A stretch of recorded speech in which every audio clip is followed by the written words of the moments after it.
Waiting is not punishment, it is prerequisite. It's like if you want to get to what God has for you, you better be prepared to wait. For our new series, the Sea Life Media team took to the roads, visiting some of the most influential places in our pastors' lives, as we get to know their stories in a deeper way. And even more importantly, we get to know the story of a lowly shepherd boy who would one day become King of Israel, the Bible's King David. All of this in search for the secret to living a life truly in line with God's favor, searching for clues to our divine destinies, on a journey to find the secret sauce. Today, for week 5 of Secret Sauce, we're headed back to Oklahoma, this time to the college town of Shawnee. That is home of Oklahoma Baptist University and a pivotal place in the life of one of our teaching pastors, Pastor Jeremy Fisher. So as we visit Jeremy's old stomping ground, we'll be joined by co-pastor Randy Wade, and the two of them will talk about Jeremy's college days, his greatest struggles, and his difficult path of patience that he found himself in that season of life. And then we're going to look at the life of King David and how he found himself in his own season of waiting, and what are we to do when we find ourselves in a similar season. So let's hop in the car with Randy and Jeremy and head to Shawnee, Oklahoma. So what's one of the dumbest things? We need to go ahead and air that out. Oh, man. Dumbest things you did while a student at OBU. So I was a part of, see these horses here? Yeah. There was Part of the art. Yes, so Shawnee art. Shawnee has all These, little horses and bison that are erected up all over the city. Well, not proud of this, but we used to get a kick out of just throwing some chains around them, hooking it to the back of a truck, and hauling off with them and leaving them in our dorm rooms over here. I should not be admitting this because you're probably gonna get I'm arrested. probably, Fine, I'm please. probably, could find myself in some legal trouble, So is but your actual birth certificate named Jeremy Fisher? And he didn't no, track you down. no, I'm just no, okay. So that that wouldn't be the record. No, that they could absolutely find. Okay. not. Absolutely not. Okay. Turn in here? Yeah, turn in here. Oh man, and I just Is it all coming back? yes, I'm getting all the feels right now. Like I'm already a little bit of a tender, raw nerve of a person, but there's just these are the best times, these are the worst times for me. Well, yeah, so much growth happened yeah, here. I would think so. This chapel, this beautiful. That's where they chapel here. graduate, right? Yes. Okay. Once a week, we also had just like a chapel service. You can turn here. We had a chapel service that, they had students speaking at. They'd bring in guest speakers, and I would find myself occasionally on this stage. And when I would be up there, it just felt like, okay, This is what I was this is created right. for. This is what I was meant for. Yeah.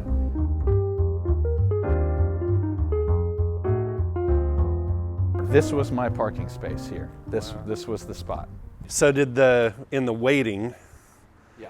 when you're having to be patient, even though you had title of director, was that not Man, I'm telling you, fulfilling because you knew could you have were been created for the title or the purpose of pastor? Yeah, Randy, it could have been president. Yeah. It could have been emperor of Oklahoma Baptist,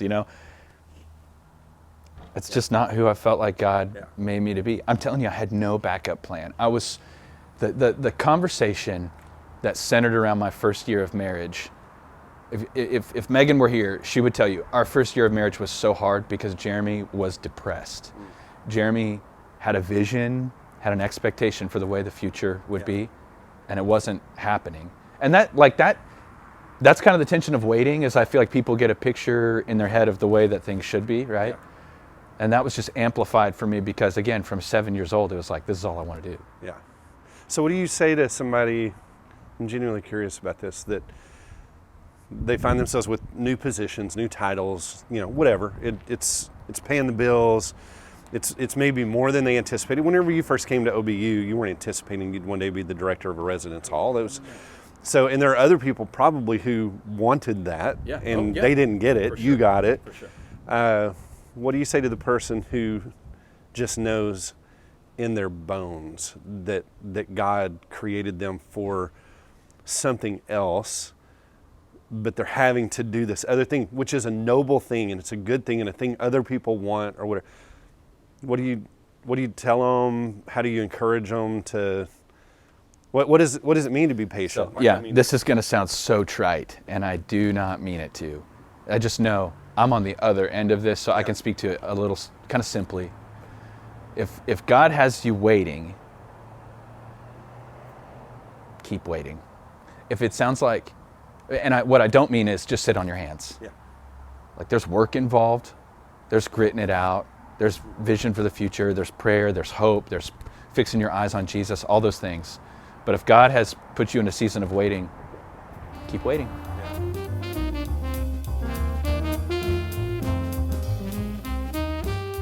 The Ritz Theater in Shawnee, Oklahoma. Shawnee, Oklahoma. Holy cow.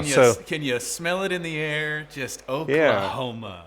Yeah, so to be sitting in the Ritz Theater in downtown Shawnee, Oklahoma, to hear a part of your story is really interesting to me. It's really compelling. So I know we're gonna talk about a lot of different things in terms of seasons of waiting and how God sharpens us and shapes us and the wisdom, that wisdom says it's okay to wait.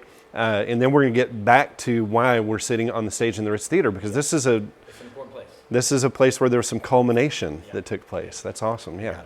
I grew up about 100 miles north in Tulsa.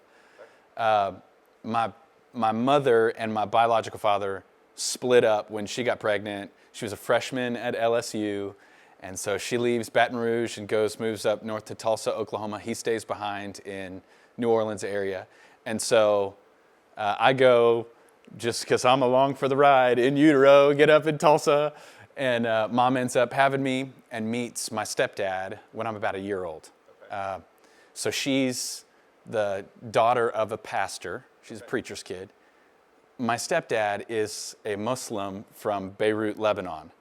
So from the very beginning, nothing confusing at all. Nothing spiritually. I mean, yes, yeah. So wasn't really a religious household that I was raised in. When I'm 7 years old, their relationship, my mom and my stepdad, was just a really volatile, toxic relationship. And now, by the grace of God, they have a really beautiful marriage. But those early years, it was just so out of control. And the fighting sort of led them to a point where my mom said, for your safety and for the health of the household, we want you to move in with your grandparents. And he was the pastor. You got it. Okay. 7-year-old Jeremy winds up on the lap of Howard Lewis Fisher, retired pastor, kind of burned out from ministry, but he lived in a small apartment with my grandmother in Tulsa. And that year for him that I showed up was it was an answer to prayer for him. And I didn't know it at the time, but it was a mile marker in the road of my faith to how I would end up here today. So that year that I spend with him, I come to know Jesus, and I start to notice from my grandfather, of all the men that have been involved in my life up until that point, he was the first one that I felt like loved me, cared about me, was interested in me, and also he had a tenderness about his spirit that I thought, this is so different than any other man I've ever met. And I determined from a really young age, I was like, I want to be like this guy. Where other kids were growing up and wanting to be astronauts and firefighters and policemen, those are all awesome jobs, I wanted to be a pastor. He sort of spoke these things into me from a really early age, where he would say things like this. I'm 10 years old, and he's like, Reverend Fisher, there he is. And prophetic. Yeah, kind of. Yeah. And he'd tell me, he would say early on, he'd say, man, you're going to grow up. I just think you're going to change the world. I think Oklahoma, they're not going to be able to hold on to you. You're going to change the world. Just saying these really just outrageous things. He'd say, someday you're going to get married. You have a beautiful life. I'm telling you, Jeremy, God's got such amazing plans in store for you. You're going to be a pastor someday. I can just see it. I can feel it. And he'd walk me to the bus stop every day. He'd pray for me, and he'd say all those things. It felt like he was telling me things. He was calling down a piece of heaven and just telling me this is the way that it could be, if you keep on. So I get a little bit older. And by his suggestion, he's like, you need to go to a good Baptist University. And so I applied at all these different colleges. Didn't get accepted to any of them. The doors were shutting financially. It just wasn't working out. Except for one school. The Oklahoma Baptist University. Which Go happens to Bison. be in Shawnee, in Oklahoma. Shawnee, Oklahoma. Yeah. And so I get accepted to Oklahoma Baptist University, spend 4 years at OBU. Well, 4 years, 5 years, and some change. Who's counting? Right, You know, yeah. did a victory lap a couple times. Did you get the degree? I got the degree. Yeah, so Yes. really, you know. Yeah, so moot point, got the degree. And I left with just these hopes and expectations because everything this man said was coming true. Like, I was on my way to become a pastor. I did graduate from college. And I felt like the future was in front of me. I was dating a girl at the time that I thought, okay, this could go the distance. And so I graduate, and it's like the bottom falls out. But I'm calling friends, and I'm reaching out to local churches that I know have positions that are open. I mean, I'll do anything at this point. So I leave with $40,000 in debt. The girl that I was dating at the time, we had an explosive breakup. Any semblance of hope for the future was gone in terms of that relationship. I wasn't getting the job. I wasn't becoming a pastor. You know, when you wait, when you encounter like a season where things don't go according to plan, I don't know, for me, I can't speak on behalf of everybody, but my first thought is always, what did I do wrong? What did I do wrong? The jobs just weren't happening, so I just took what was available. Started working at the university here in Shawnee. I was the director of men's housing, which sounds way fancier than what it was. I lived in the dorm. So that 5th year of college really paid off, those experiences there. I winded back up in the dorm, and I was basically just managing the housing from apartment building to apartment building, dorm to dorm, just making sure everybody had a room. It felt like a really clerical job that, for my gifting, it just felt like, what am I doing, you know? Certainly, I think that there are some people out there that would land in that job and think, this is awesome. But for you, it felt like I'm stuck in this in-between because I feel like I've been given this promise, this calling, but it sounds like you weren't able to see any movement toward the fulfillment of that promise and that calling. And Randy, that's it. Like I feel like for the frustration in my life when it comes to waiting has always centered around the way that I see things, like my timeline. I think I was settling more and more into that dorm director job. I thought, you know, I've got an apartment here, meals are paid for, they'll help me pay back some of my tuition stuff. I've got housing that's taken care of. It felt a little like golden handcuffs, to be honest. Like, I had that sense of calling, but it was easier to just rest back a little bit because things weren't going the way that I wanted. You know, I think about, like, when I go back to being 7 years old and I remember my grandfather speaking all these things over me, it kind of, you know, it makes me think about that scene in 1 Samuel. There's that scene where Samuel just gets done talking to Saul. God, he delivers the message, God is not going to give you the kingdom.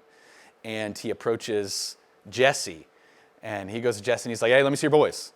I think God wants to give the kingdom over to your boys. And so Jesse runs out back and he grabs all his sons, and you got the first son that's got the washboard abs and looks good and put together. And Jesse's like, is this the guy? And Samuel says, no, not the one. And then out comes, you know, burly Fabio, the locks, beautiful locks, and Samuel says, not the guy.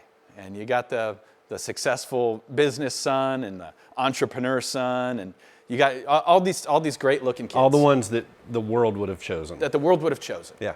But there was one. It's like, you got any others? He says, yeah, there's David out back, you know. Goes and grabs David, and David is anointed.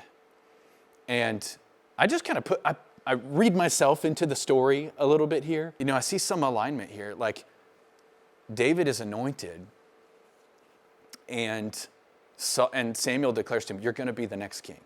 This is it. This is your time. And you know what happens next? If you're reading this passage, like, I was looking at this earlier, there's a page break, And then it just jumps right into the story of Saul. Yeah. And every time I've read it, I'm like, but what happened to David? Yeah, shouldn't we be following David? Yeah, he was what the one heck? that's... You can't anoint him Yeah. and just leave it off there. Yeah. You know, what a cliffhanger. But you know what happens next? David waits. Kept tending sheep. Running cheese to his brothers, yeah. Kept tending sheep.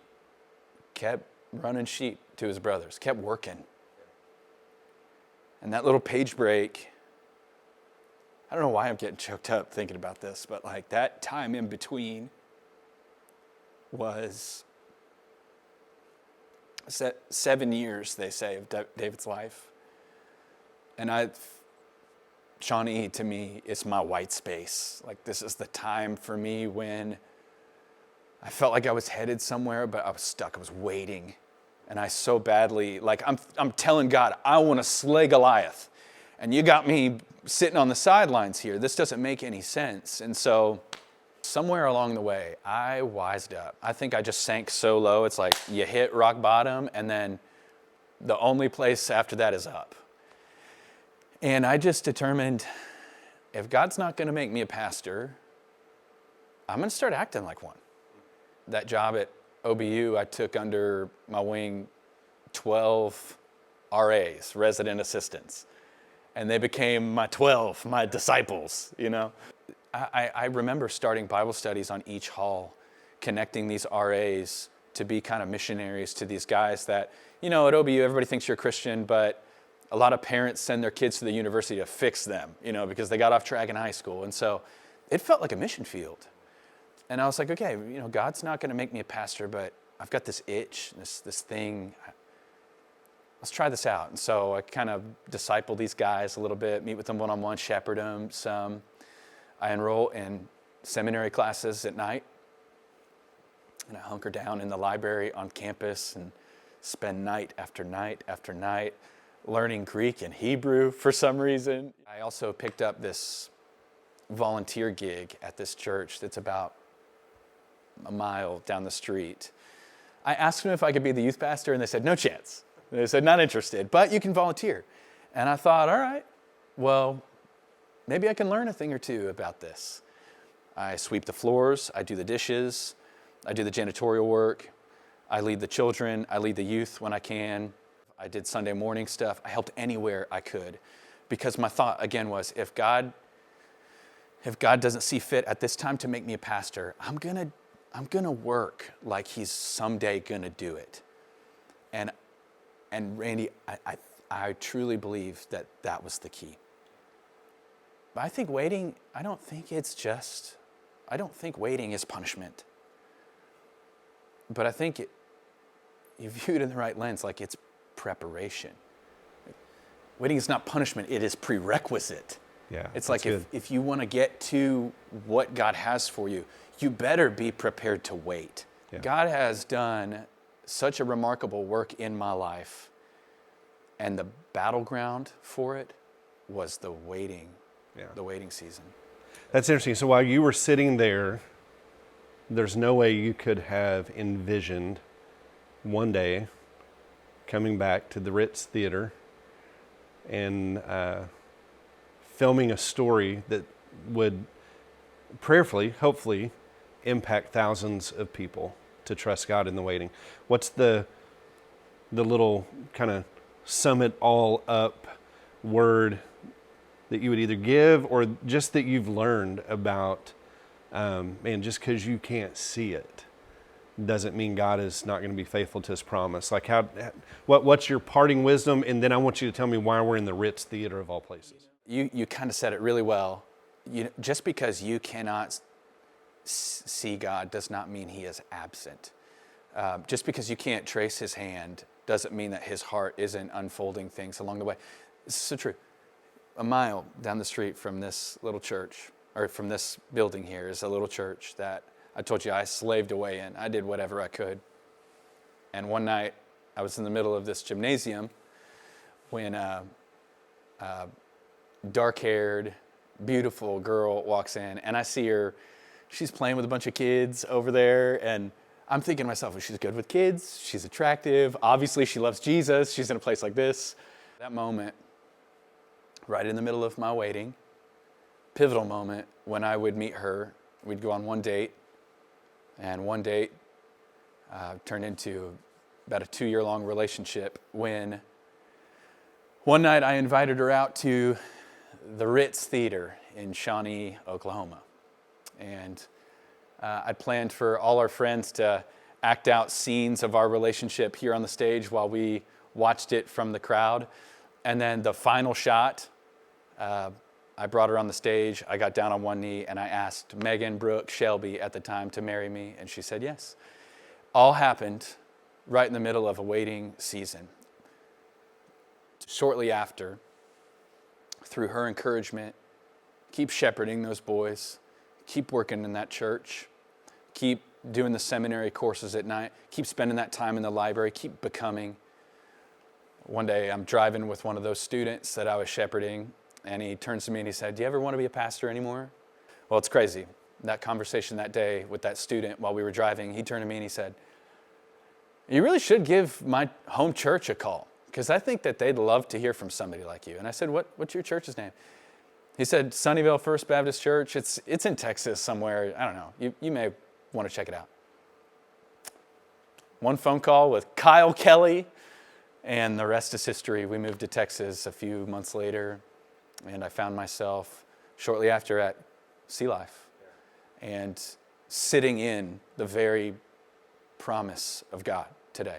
And I'll tell you, looking back on that season of waiting, Randy, I would never have been here. There's no chance that I would have stepped into this time had it not been for the waiting. It wasn't punishment. No, far from it. It was the grace of God. Yeah. That's awesome. Thanks for sharing that. Yeah. We just heard from Pastor Jeremy as he faced a very powerful season of waiting in his life. But God used it to grow his patience in amazing ways. Have you ever found yourself in a season like that, a long season of waiting? Talk about those times with your community group, and maybe you can see how God has used that in a beautiful and amazing way through the waiting. Then go ahead and look at that passage in 1 Samuel chapter 24, 1 through 7. David didn't try to rush ahead of God, but instead he relied heavily on God's plan and on God's timing. It's a great challenge for all of us, but it's difficult to do. So talk about that in your groups on how you can truly have the kind of faith that can wait on God's timing. And as always, there's a discussion guide link in the description below.